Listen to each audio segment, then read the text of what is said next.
As a child and all the way to this day, my favorite genre of video games is the platformer. Can't really explain why. There's just something satisfying about the collectathon nature, the fun gameplay when pulled off right, and the colorful and creative worlds and characters.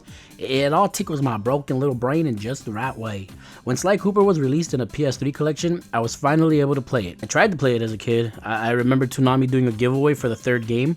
All you had to do was call the number on screen, and there I was, 10-year-old me, just calling and waiting while anime played in the background. When I eventually bought the PS3 collection, I got the platinum for all 3 of them in less than a month because I was so fucking weird when I was 15 and nobody wanted to hang out with me. So what else was I gonna do? All here. Today I'm revisiting the entire series and seeing how it's aged and if I'm still as enamored by the world, characters, and gameplay as I was when I first played them. I even got the 4th game, which I never got around to playing, so I'm pretty hyped. I'm also going to be playing the PS3 Remaster. I own the PS2 versions of these games, but the PS3 ones are pretty to look at, so we're sticking to those even though yes, I'm aware of some of the issues that come with playing these versions. We will get to that.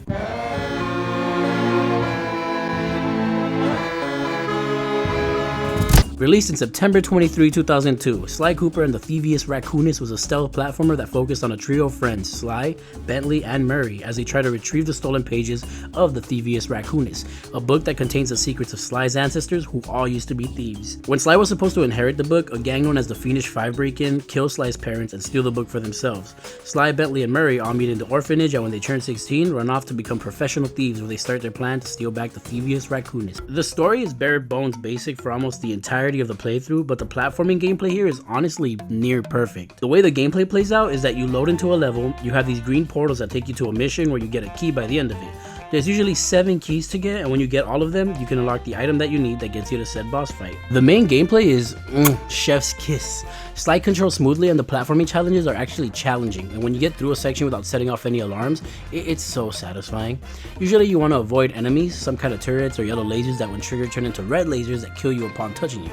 There's also combat, but it's kind of clunky, but that kind of reinforces the whole focus on stealth the game has, especially because every enemy you encounter dies in one hit, but that's the catch. There's no health bar. You get hit just one time, you die. You can collect these charms that let you take up to 2 bonus hits, kind of like the mask in fucking Crash Bandicoot. You have a set number of lives, and if you run out, then you need to start the level you're in completely over, which is a decent punishment and adds pressure to dying. You can collect 100 coins to give yourself a charm, and when you reach 2 charms, it'll give you a 1-up, and you can find 1-ups scattered around the level. It doesn't matter, like if you're me playing the game, because you're gonna spend most of the game dying. Sly can climb on pipes, slide down railings, balance on these tippy balancing points, swing from these swingy points, and balance himself against walls. Throughout the levels, you'll find these bouncy bottles, and if you collect all of them, then you can open a safe at the end of the level that gives you a page of the Thievius Raccoonus, and also gives you a new ability. Most of the time, these abilities aren't all that useful, if I'm being honest. There's one that releases a fake Sly, one that speeds everything up, one that lets you do a dive attack, one that lets you roll around, etc, etc. It's all presented in such a stylish manner, and that extends to the graphics, which I think look fantastic, along with the comic book style cutscenes. The start of each level opens up like a Saturday morning cartoon, and the voice acting is also really good. The enemies all look great, and I love how each level presents clever iterations of similar enemies depending on the theme of the level. I also want to review every level since there's not much to say in terms of story and I gotta make up for lost time. The first level, set on an island and inside a factory, is the perfect way to get you used to the controls. It looks good, the wind and rain and the constant storms add a lot in terms of atmosphere. The missions that take place indoors all have a unique approach to gameplay that I really like. Some levels offer really fun platforming challenges and others require you to hide in a barrel so that these turrets don't hurt you, and you can also use the barrels to hide from enemies. The boss fight for this level is Relay the Toad, and you kind of just run from him while he bounces from platform to platform until it's time to hit him. Sometimes he'll make platforms fall, which means you gotta work with what you got. The boss has like major Crash Bandicoot vibes, and I think it's fine enough. The second level is my favorite of the game, and it takes place in Mesa City, a town surrounded by desert with a big ass casino in the middle that you need to break into. The platforming here is fast paced as you jump from balancing cars on the edge of cliffs, swing across trenches, climb across rooftops, and jump across cleverly designed gambling based platforms. The boss fight here is Mugshot, and I really like his fight. You need to smack these mirrors so that they face him while he shoots at you, and you can use the mirrors as cover. The third level is my least favorite and takes place in a haunted swamp, which usually it's my jam, but I don't like how many parts there are in this level that lead to backtracking repeatedly. Some collectibles are off the beaten path, and to get to them you have to repeat the same section multiple times. I don't straight up dislike it, but I definitely wanted to just get through it. Also, the boss fight for this level is probably the worst boss fight in the series. It's a quick time event against against Ruby the alligator with some music, but I swear it would get out of sync sometimes, which I heard is a thing with the PS3 version, and even other times I would push the button on time and I would still fail. And this boss fight has 4 phases, and if you get hit on the last button prompt of the last phase, then you get sent all the way back to the beginning of the boss fight, and it's so redundant. I actually don't like this at all. The next level is a climb up a snowy mountain, and this one's fine. There's a fireworks factory and they use fireworks creatively. I'm kind of indifferent to this one, but I don't dislike it at all. And the boss fight against King Panda is just a straight up melee beatdown, and while it's too easy, it also makes you feel like a badass. And then there's the last level. I hate almost all of the last level, but I will say it does have one section that is probably the best in the game, and it has one of the most memorable villains in platforming gaming, Clockwork, who is a Eurasian eagle owl and who has hated Sly and his ancestors for generations out of jealousy because of their thieving reputation. He hates them so much that he replaces his entire body with robot parts to outlive them, and the thing that keeps him going, the thing that keeps his robotic body alive is hatred. If you're gonna make an over-the-top every villain is Lemon's ass villain, this is how you do it. And now if only the final level reflected the coolness of it, but no, it doesn't. You see, Sly Cooper and the Thievius Raccoonus has a bunch of fun, engaging, mentally stimulating levels, sure. But you know what else it has? A bunch of lame, overly difficult, terribly controlled, and not fun minigames. In each level, like I said, you need 7 keys. Usually 4 of these keys are obtained through platforming levels. The other 3, well, maybe you need to stand in one spot and shoot targets, which I've already said in like 3 other videos that I hate. And it's no different here. Maybe Murray gets himself in trouble and needs to participate in a race. Maybe the driving controls are dog shit and it leads to me having to replay the level over and over and over. And maybe there's this dumbass level where I need to kill 50 chickens before these terrorist roosters blow me up. And maybe this level also sucks because Sly runs away way too slow and you can also only take 1 hit, so having to do this over and over again isn't fun, Naughty Dog. Wait, who made this game? Sucker Punch, how could you? There's also this little mini game where you drive around shooting at targets while getting through a little course, but I actually like this one, not even gonna lie. But the final battle to this game consists of you playing through all of these mini games, and they go on for so long. And again, if you take even 1 hit, then that's it. You're starting all over, and dude, it's just not fun. You're not Dark Souls, Sly Cooper. At this point, I'm rooting for Clockwork. There is this part where you're given a platforming challenge, and you need to use everything you've learned throughout the game to make it through. And this part is hard for sure, but I also think it's one of the best levels in the series, just because of how much it forces you to really be good at the game. In fact, one of the gripes people have with the PS3 versions of this game is that sometimes the game just doesn't listen to you. I'll press circle to grab onto a pipe or a pointy landing point, and nah, the game's like, I don't really feel like it. But I don't understand. which leads to like frustrating, not fair deaths. But by some sheer miracle, I was able to get through this platforming challenge without the game bugging out on me, and getting through it in one try was probably one of the most satisfying moments of my gaming career, and I platinumed Elden Ring. I understand the need for variety in gameplay, but it's a shame that so much of Sly Cooper and the Thuvius Baboonus is so gosh dang good because it makes the poopy parts stick out that much more, and there are a lot of poopy parts. And after you beat the game, you unlock time trials for all the platforming levels, and even though I originally platinumed this game in like 2 days, now I couldn't even beat one of these. I'm telling you, it's my age. My age is catching up to me. Where am I? Sly 2 Band of Thieves released 2 years later, and to this day is considered one of the greatest PlayStation 2 games of all time. Geez, well, get your pitchforks and torches ready. Now hear me out. I love this game. I think the gameplay is perfect, and any issues I have with it have to do more with the fact that I played the PS3 version for the most part. I'm sure that if I was to play this on the PS2, it would be an orgasmic experience, and I'm going to try to keep that in mind while reviewing it. Even with that said, I do have a number of negative things to say about it. But we'll balance it out with good things, starting with the story. I love the story in this game. It continues the Saturday morning cartoon vibe, but the story itself feels huge and takes some twists and turns that I actually forgot about since I last played it, and I was into it. The end of the last game had Clockwork defeated and Carmelita handcuffed. Oh my god, I forgot about Carmelita. Well, there's a reason for that. I don't like her at all, that much. It isn't anything personal. In fact, I don't know what it is, but she's a terrible cop. I'm not a fan of her voice acting in either of the games so far. I think she's better in this one than the last one for sure, but her levels where she's chasing you around are fun gameplay wise, but the game is already so strong when she's not around that I feel like she never really affects the plot in a way that makes me care about her. So sorry if I don't mention her outside of essential plot purposes.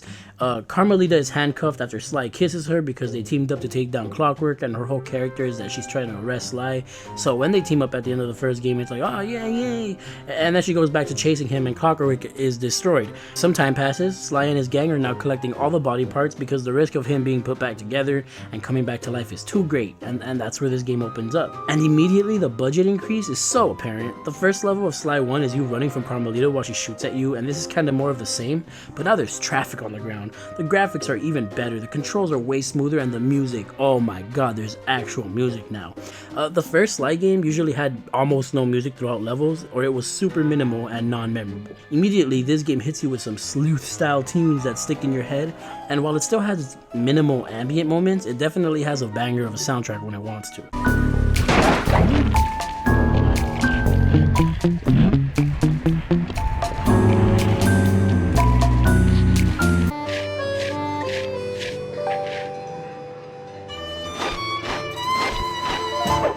The layout of the levels is also different now. While the first game had hub worlds and you would run into the level you wanted to play, typical platforming style, Sly 2 has more of an open world approach, which is another thing platformers were doing with their sequels, so I guess it makes sense here. Missions are marked by markers, and you would run into the marker to start the mission, and most missions will take place in the hub world itself, maybe having you follow a character around or steal an item from a wandering enemy. Instead of having to collect bottles from different levels, each hub world has a set amount of bottles and one safe per world. A lot of the time you'll enter specific buildings and it can feel like the first game, but the missions are most of the time way shorter than the missions in the first game. You can also play as Bentley and Murray now, and I think they control fine. Bentley has more of a strategic layout with sleeping pellets and bombs, and Murray can just run around and combo everyone. All that being said, the game is way longer. The first game only had 5 episodes, each one taking about an hour, and this game has a whopping 8 episodes, each one taking about an hour and a half, so you got yourself a decent amount of gameplay here. This time around, there's a gang known as the Claw Gang, and they split the clockwork pieces amongst themselves, using it for different purposes. The first level takes place in Paris, as the gang hunts down Dimitri, who has the clockwork tail feathers and is using them to print out money. I think this level is fine. It's a good place to really get to know the updated gameplay, but I will admit, most of it feels pretty unmemorable, and most of my wow factor was nostalgia. After collecting the feathers, the gang heads to India to hunt down the clockwork wings owned by Rajan, who was using them as a decoration. I like this level more than the first. I think adding the elephants with searchlights is a creative touch, and the missions that take place here are all pretty fun. There's this fun dance between Sly and Neela, who, by the way, is Carmelita's new partner, and is a way better character than Carmelita. And then later on, Carmelita and Sly share a dance while the wings are stolen, and the music here is so classy and catchy and nostalgic to me. There's no boss fight in this level since Rajan goes into hiding after seeing the clockwork wings get stolen. The gang goes after him into an Indian jungle, and I hate this level. I think this is the worst level in the series. I hate the layout. I hate the missions. You see, the camera in this game is not family friendly. It gets stuck on walls, it decides to stop following you, and it doesn't look up, which is a problem because in order to get around this level, you need to follow these vines on these trees and keep the higher ground. But you can't always follow it properly because the camera literally doesn't look high enough for you to follow the vines and see where they start, which leads to a lot of wrong turns and just not even getting lost, but knowing where you have to go, knowing where you are, but not knowing how to get there because the fucking vines and the fucking trees and you can't look up. I also think this level drags on for way too long. Rajan has a clockwork heart and is using it to pump and mix spice, which is basically bath salts. It's the Sly Cooper version of bath salts.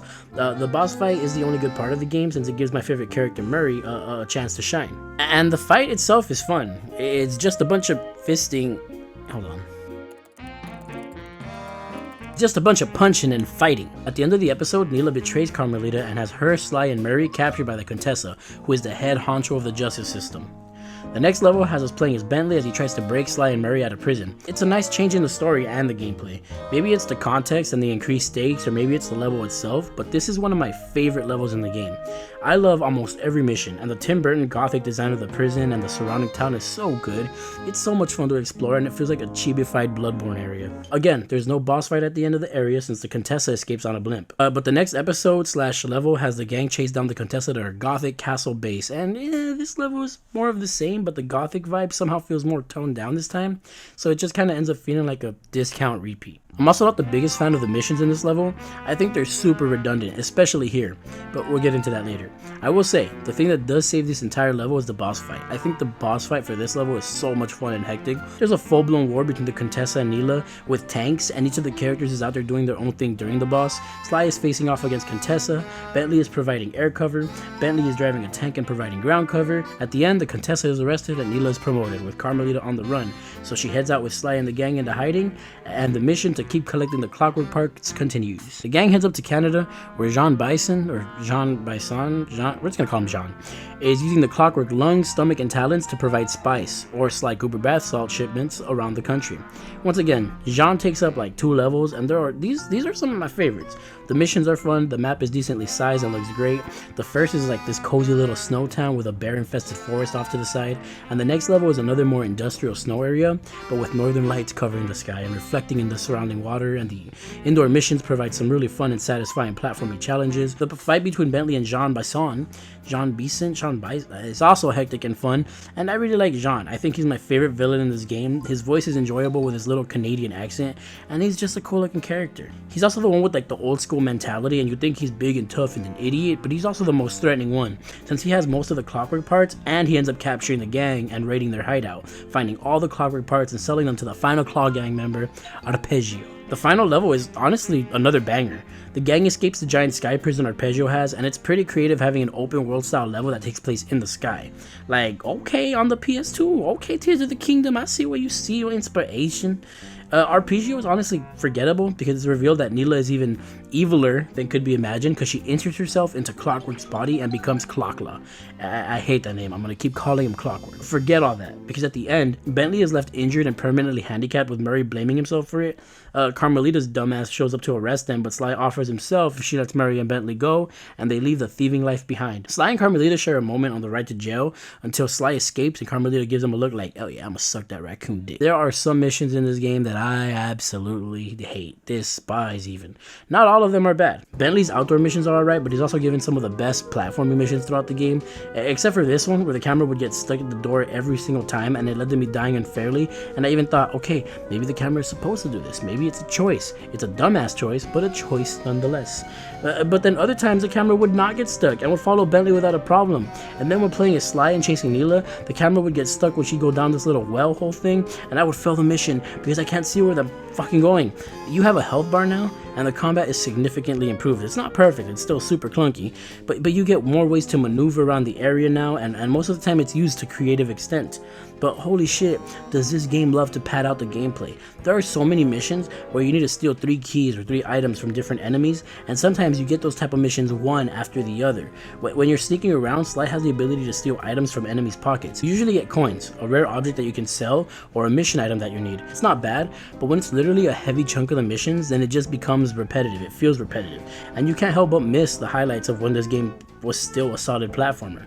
You can still collect coins, but instead of using them to get 1-ups, there's an item shop with new abilities for each character. You can find rare items around the map and deliver them to the base, or steal them from enemies' pockets, which is where you sell them and get money in return and make the purchases. It's nice, and I really like how much more useful the abilities feel in this game. Bentley also gets these hacking mini games, and I love these. They're straight up arcadey and provide a difficult but not impossible challenge, and I don't mind these at all. I like these. It's a huge improvement over the first, with some memorable levels, near perfect villain design, and when it focuses on the stealth platforming, good god, it's one of the best games ever made. Also for Sly 3, I decided to play the PS2 version because I'm not going to keep dealing with the input lag and the PS3 version of Sly 3. I don't know why, but it kept running at like 10 fucking frames per second. So I'm just going to play the PS2 version. September 26, 2003. Coming off the success of Sly 2, Sucker Punch had big shoes to fill. Sly 2 was being regarded as one of the greatest video games of all time. The characters had become household gaming names, and the company was more on the map than ever before. Sly 3 had to be bigger, better, breakfast. And when it came out, well, people thought it was just okay. I'm probably going to receive a lot of flack from the hardcore Sly community, but Sly 3 is my favorite game in the series so far, and I think it's above and beyond better and more fun than Sly 2. It took me 14 hours to finish Sly 3, and while playing through it, I kept waiting. I kept waiting for a mission to feel boring or redundant. A mission where the objective became a repetitive slog. Sly 2 is great. It's so much fun, and I can see why it's seen as a masterpiece by so many people. But the confusion comes in when I see the reception for Sly 3. Some people who loved Band of Thieves straight up hate this game, and the critical reception was nothing special at all. You never see it on any of the best lists, and like, why? Honestly, why? To answer my own question and be completely honest, as I played more and more of Sly 3, I did notice a few things that I wasn't a fan of. It started to feel like for everything I loved about it, some small thing would feel like, really, this is what we're going with? But it was never enough of a problem for me to be like, yeah, Sly 2 is better. But with all that being said, let's take a look at the story and see where they go with it next. Sly 3 opens up on this mysterious island. Sly, Bentley, and Murray find themselves trying to break into the legendary Cooper vault filled with who knows what. All we know is it belonged to Sly's ancestors. This is where they kept their treasure, and Sly was gonna take it back. But the evil Dr. M takes over the island to open the vault and keeps the goods to himself. The intro also teases a bunch of new members to the gang, although we don't get to fully meet them yet. Sly is grabbed by this giant monster controlled by Dr. M, and his life flashes before his eyes. The entire game pretty much takes place in these flashbacks as we see how Sly and the gang recruit all the new members. After the events of the second game, when Bentley was crushed by Clockwork and Murray quit the gang, we're shown that Bentley and Sly ended up sticking together while Murray ran off on a spiritual journey. This journey takes Murray to Italy, where he was tasked by this mysterious guru to clean the waters. When Sly and Bentley meet up with him, he agrees to rejoin them only if they help him clean the waters, which are being tainted with tar by Don Octavio, so that the city can start liking opera music again. It doesn't make any sense, but who cares? He's a dog who's in the mafia and uses opera to attack his enemies. He's pretty fucking cool. The second episode takes place in Australia. Sly and Bentley head out with Murray so he can let his guru know he completed his mission, but use violence, which the guru had made forbidden. But when they get to Australia, they find the local miners had kidnapped the guru and had begun destroying the sacred land in search of opals. They free the guru, who then tells the gang that the miners had woken up an ancient evil mask. After chasing the mask down, it attaches itself to Carmelita and makes her a giant evil monster that the gang has to defeat.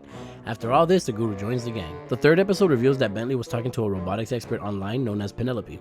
She agrees to join the gang if they go to the Netherlands and defeat her boss, the Black Baron. They do so, but it's revealed that the Black Baron is actually Penelope in disguise, and that she became the Black Baron to get past the age requirement in the flying competition. The gang head to China to recruit the Panda King from the first game, who had since turned over a new leaf and had become a peaceful, meditative monk.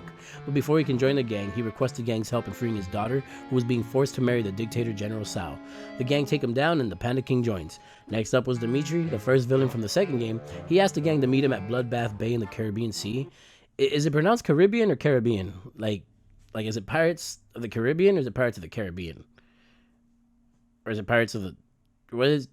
Someone leave a comment. But don't just put it's pronounced Caribbean and then just put the word. I'm not going to know what you mean. Do the little thing with the Caribbean. You know? Okay.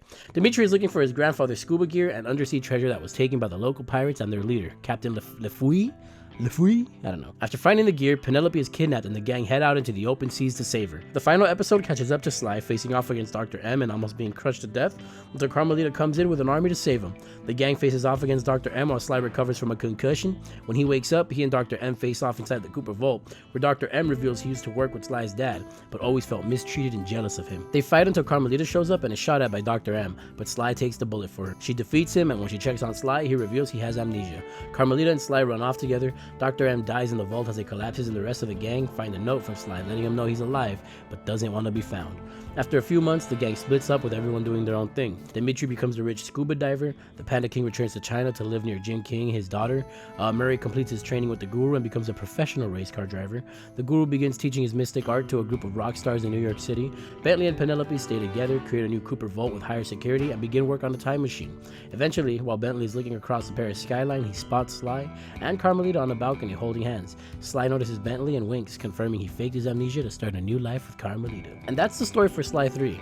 And I gotta be honest, compared to the second game, it doesn't suck, but it is kind of disappointing. Earlier I said for every good thing I noticed about the game, there was a bad thing too. And yeah, the story is the first example of this. The good thing is that I think these are the characters at their best. Sly, Bentley, and Murray all feel fleshed out to the fullest. Sly goes through it in this game. He gets his ass beat, and he and the Panda King go through this arc together where Sly has to forgive him for killing his parents, and Panda King has to forgive him the hatred he has for the Cooper gang. Bentley has a whole arc with Penelope because she has a crush on Sly at first, and he's jealous of Sly because Sly isn't in a wheelchair and Bentley doesn't ever get the girls because he's just a tech guy. Murray actually gets more than 5 lines for the whole game, and let's talk about that real quick. In the first game, Murray is literally the only one used for racing segments where he accidentally gets himself in trouble and we need to protect him while he runs through an obstacle course. In the second game, he gets more screen time, sure, but he also barely gets any actual lines and is just a tough guy who's a bit slow. But in this game, due to the guilt he feels from feeling responsible for Bentley's accident, we see him go through this change, trying to overcome the guilt, finding peace with himself, and gaining all this confidence by the end of the game. And that's not even including all the side characters. Dimitri's in jail at the start of the game and is ready to get Sly arrested too, but by the end of the game when Sly gets knocked out, Dimitri's ready to throw hands, no questions asked. And Penelope is just a badass through and through, and watching her start off nerdy and nervous and by the end of it get in a sword fight against the pirate leader to protect Bentley is just chef's kiss. The Guru gets the least amount of development, mainly because we never understand what he says, but also because he's a Guru. He's kind of already had his development, but he's still a cool character and he has little nipples. How could you hate on that? The main cast is so good, and the same goes for the villains. The Sly series so so far has some of the most memorable villains, and this game is no exception. They're all funny or so exaggeratedly evil that you can't help but love them just because of how entertaining they are, and they all get a ton of screen time, especially in this game, I feel. But there isn't really an overall story that holds it all together.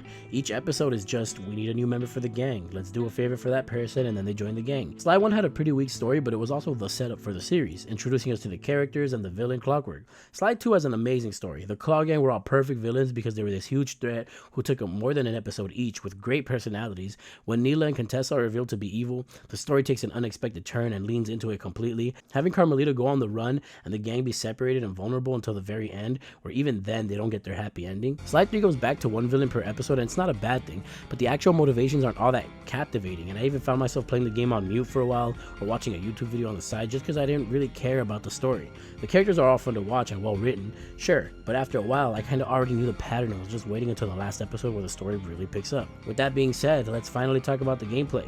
For all its flaws in the story department, I absolutely think Sly 3 is one of the greatest video games ever when it comes to gameplay. The platforming, the mini games, the stealth section, the boss fights, everything about this game is a dream come true. Where Sly 2 had these set of repetitive missions that kept me from ever wanting to replay it, Sly 3 is so unpredictable with how missions are gonna go, and I kept waiting. I just kept waiting for one mission to piss me off, just one mission, where I would be like, okay, that wasn't fun, but that never happened. Every single mission in this game is so much fun. Every single level is so creatively designed and fun to look at. Again, going back, Sly 1 had the haunted swamp that I thought was okay. Sly 2 had the Indian jungle, which I hate with a passion. Sly 3, every location, I just enjoyed it so much. Italy is bright and colorful, and you jump from rooftop to rooftop, use these boats to jump across gaps, and it keeps the momentum going with super satisfying controls. There's these puzzles where you need to find a code for a safe by examining these I wrote that in the script. That's not even a word. Examining these paintings and finding the code painted somewhere on them. There's these boat chases that feel arcadey and are a ton of fun. This opera mini game before the boss fight against Octavio, which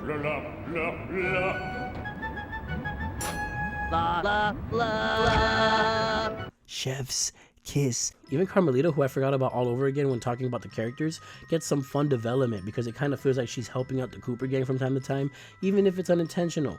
But before I go any further, I hate her voice in this game. I think this is the worst her voice has ever sounded. I prefer the one in the second one for sure. This one just sounds unexperienced. I don't like it. Moving on. You also get to play as her in these Ratchet and Clank style shooting missions, and these are also so much fun. I do like the way she controls. She's got a decent jump, and the shooting is just another thing to add to like the good things list. Australia is one of my favorites. The open world segment is good enough with these cool ass kangaroo villains, and I don't know what these guys are, but I'm gonna call them wallabongs, and you can't tell me otherwise. There's all these caves to explore, and they're all really fun platforming challenges, and not just with Sly. Bentley and Murray also get a bunch of time to shine in the platforming department. We get to play as the Guru, and he can't platform, but he can possess any bad guy, and then you can run around like a maniac as them and use their weapons, and if you get attacked, then you can turn into a random object to hide from them, and he has nipples. At the end of the level, when you face off against Giant Carmelita, it's a fun climb up her big ass and big titties. It's got some Shadow of the Colossus vibes, and then the gang has a lemonade drinking contest, which then leads to a bar fight, which then leads to a fun ass boss fight. The third level is another banger. There's just something about the open world that I love. The fields and surrounding towers and planes flying around. Bentley unlocks his triple jump, which is satisfying. Sly climbs his castle using parkour, which is a ton of fun. Murray goes around beating people up, and that's always fun. There's this Five Nights at Freddy ass minigame where you need to look at these two screens and keep enemies from reaching the room you're in, and it's also a bunch of fun. Just the bunches of fun. At the end, you go into the flying competition at Sly and fly this plane around shooting enemies, and the controls here are also responsive and just as fun. The China level is also another banger, and this one feels like it has emphasis on stealth, and at this point we're switching characters so frequently that the gameplay loop isn't even a loop. It's more like a rope or a string or some kind of like a straight line thing. You get to play as the Panda King, and he can lock onto multiple enemies and shoot them with a bunch of fireworks. Penelope uses her RC cart, and these are fun obstacle course races. The boss fight is this fantasy kung fu inspired action scene, and just something really satisfying about this fight. The pirate level has us disguised as a pirate. When we get into a competition, I need to insult another pirate without repeating an insult because only scallywags do something like that. And then we play as Dimitri and swim around underwater hunting down sharks. And then we play as Panda King and fight a giant squid until Guru takes over the squid's mind and makes him join our team. And then, as if the open world here wasn't big enough, when Penelope gets kidnapped, the map opens up even more, and we get our own ship where we can sail out into the open water and find treasures and get into battles with other ships. And it has its own shooting mechanics, and you have to sell the ship yourself while also making sure the cannons are really loaded, and you fix any damage that other ships might be causing. And when you defeat it, and when you defeat an enemy ship, you can crash into it and jump on, defeat the captain of that ship, and get a bunch of loot in return. And then you go on this treasure hunt where you need to solve these little riddles. And the boss fight for this level is so chaotic and cartoony. I love it. You're constantly switching characters the whole time to save Penelope, and the sword fight between her and Le Fui, whatever the fuck his name is. It's just so much fun, just honey bunches of fun. And I mean, good God, how much harder can I ride this game's dick? I love this game so much. It took me almost 15 hours to beat, and I wasn't bored for a single second of it. That never happens anymore. I'm always bored. With that being said, they did take out the collectible bottles. Now every single power-up needs to be purchased through the shop. Sure, why not? But why take out the bottles if you're going to make the open world so big? All the areas in this game are huge. The pirate level alone is this big ass thing you're just selling from mission to mission, because what else are you gonna do? There's no bottles to collect, there's no collectibles to collect.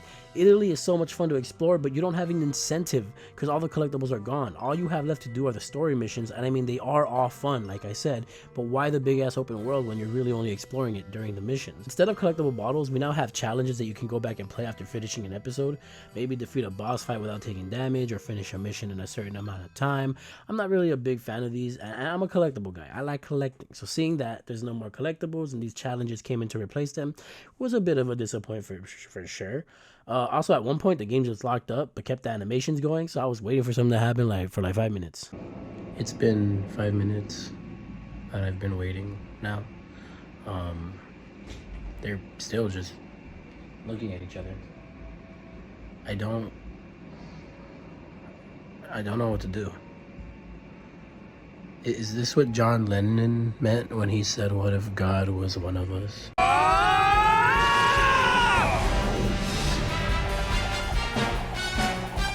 I hate this game. Sly 4. Sly Cooper Thieves in Time.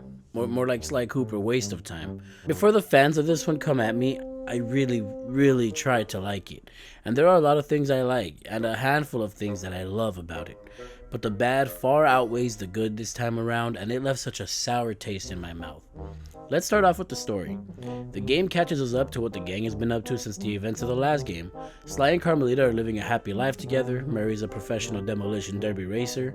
Bentley and Penelope are working on their time machine while studying the Thievius Raccoonus. Some stuff goes wrong and the pages of the Thievius Raccoonus start disappearing, and Penelope goes missing, so Bentley gets the gang back together to travel back in time and figure out what's going on. Long story short, it kinda sucks. It's really not as interesting as it thinks it is, and the characters feel underdeveloped. Murray, my favorite character who actually felt like he got a lot of development in the last game, goes back to barely getting any screen time again compared to the rest of the gang, and he never really does anything interesting outside of this mission where he cross-dresses and does a little dance to distract these guards, but that's about the only time he's interesting. Sly is honestly a boring character in this one, and also comes off like an asshole. He says he has an itch to start thieving again, even though in the last game, before suffering a concussion, he admitted to wishing he could leave that life behind for Carmelita, and then he just throws it all away. And I mean, Penelope's disappearance is a really good motive to get Carmelita to join the gang from the beginning and show a different side to the relationship and see them work together, but nah, he just goes behind her back and they quickly go back to their old ways of running from the other. Sure, they work together later on in the game, but it feels forced and disgruntled, and like I said, Sly is just kind of an asshole in this one. Bentley, he's alright as a character, but also he's really fucking annoying in this one. He has the most lines out of everyone in the game, even when he's not on screen. Interesting. The last time I was in these sewers, I was just jets will let me glide a long way. Am I falling? Why didn't I wear my rubber gloves? And yes, Penelope left because now she's evil, and it feels super forced, and I absolutely hate this decision. It doesn't matter why she did it. It doesn't feel justified to me. It's honestly a waste of a great character, and I don't even want to talk about it anymore. I'm just gonna get pissed off. But let's cover something I love about this game. It looks beautiful. The graphics are amazing. The animation style translates so well to a next-gen console, and I feel they went all out when it comes to the cutscenes, which are a vast improvement over the first 3 games, and that extends out into the level design. Every single level is pure eye candy. From the intro on the Italy rooftops, the Japanese village with futuristic touch, the Wild West, the prehistoric valleys, the medieval villages, and the colorful Arabia. Every single level is filled to the brim with secret areas and paths. Collectibles have made a comeback, and they're scattered throughout the outdoor and indoor missions. I really can't praise the game with a look. What? I really can't praise the look of the game enough. Too bad the controls are just god awful. And I'm not saying they're downright unplayable. In fact, the game works. It's responsive and there's a bunch of skills and variety in the gameplay. But holy water, it's all so slow. Sly 3 had such perfect controls. It was so responsive all the way through and satisfying to play while never sacrificing the smoothness and speed that came with it. Sly 4 is so slow. Sly moves so slow even when you sprint. It feels like he takes forever to grab onto pipes and poles. Bentley is the only highlight here because his hacking minigames were the only times I actually felt engaged. It's not just the bullet hell style minigame that's been in every entry. There's also this added jetpack one where you fly around shooting goo at enemies while leveling up your gun and shooting a ton of bullets everywhere. And if you get hit, you level down and it's fun. Murray got the worst of it. He takes forever to get through a jumping animation and he feels so much heavier. And his combat, Sly 3 and even Sly 2 gave Murray weight to his punches. His punches were fast and impactful and the combos were so satisfying. He runs around slapping enemies in the weakest, most unsatisfying feeling 2-hit patterns. Like, look what they did to my boy. The game is 10 hours long and I was 5 hours in, and if I'm not having a good time by hour 5 in a 10-hour game, then I think it's a safe bet that the last 5 hours won't be much different. And why are the loading screens so long? And why are there so many? And why are they so long? Okay, time to say a good thing. The music in this game is hands down the best in the series. They capture the vibe of each level perfectly and they're all catchy as fuck. And the best part of exploring the level, even though the controls are so heavy, why is this game so heavy? That's the only word that I can really use to describe it. Heavy. Why did they think that making everyone control way slower was the way to approach it? I'm bummed out that I don't like this game. Sly Cooper is such a good series. It's such a creative series filled with interesting and fun characters and hectic plot points, even when the overarching plot isn't the best. And it sucks because this was the last game in the series, and it ends like this. Because I know Sly's out there, and I know that wherever he is, we will find him. Sly Thieves in Time turned me into a fucking alcoholic.